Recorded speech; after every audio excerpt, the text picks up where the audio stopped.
Alam mo kung anong masakit? Yung nandito ako palagi para sa'yo. Yung ako yung tinatakbuhan mo kapag lahat sila iniwan ka. Yung ako yung unang nakakita ng mga luha mo, ng takot mo, ng kahinaan mo. Ako yung sumalong sa'yo nung wala kang ibang masandalan. Ako yung umintindi nung hindi ka maintindihan ng kahit sino man.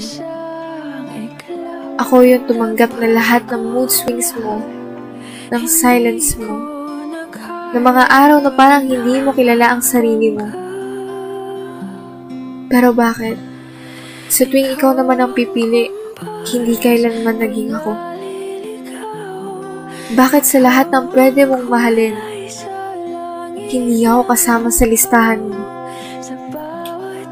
Bakit kapag okay ka na ulit, ako rin yung unang nakakalimutan mo? Bakit ang dali mo kong puntahan kapag kailangan mo ng sandalan? Pero hindi mo kong kayang tignan bilang taong pwede mong mahalin? Niligtas, ikaw ang hantungan at aking wakas.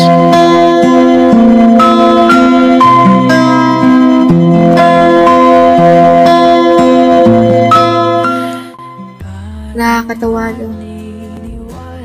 Ako yung una mong naiisip kapag malungkot ka. Pero ako yung huling naiisip mo kapag masaya ka na.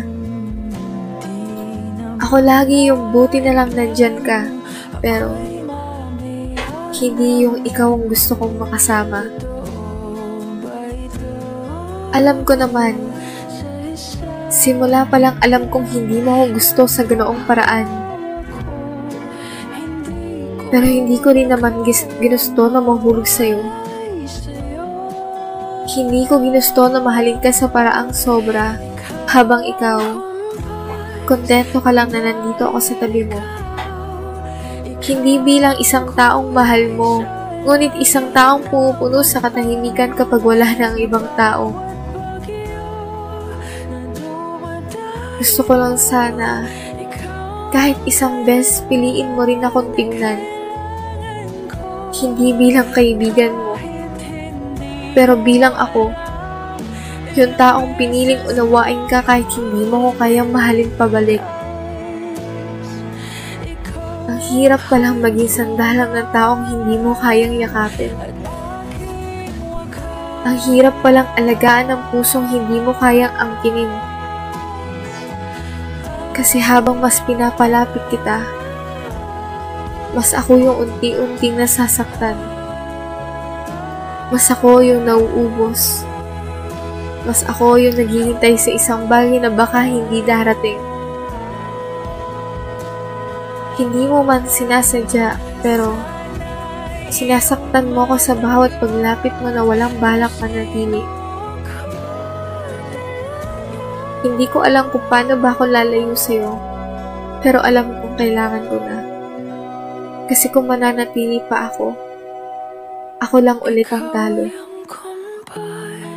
Pagod na akong maging taguan ng lungkot mo, habang hindi mo man ako kayang gawing tahanan ng puso mo. Ito na ang huling pagkakataon na narito ako para sa iyo. Hindi dahil tumigil ako sa pagmamahal ko, ngunit dahil sa wakas na pagtanto ko. Kahit gaano mo ako kailangan. Kung hindi mo naman ako kayang mahalin, hindi magiging sapat yun. Ikaw ang hantungan at aking wakas.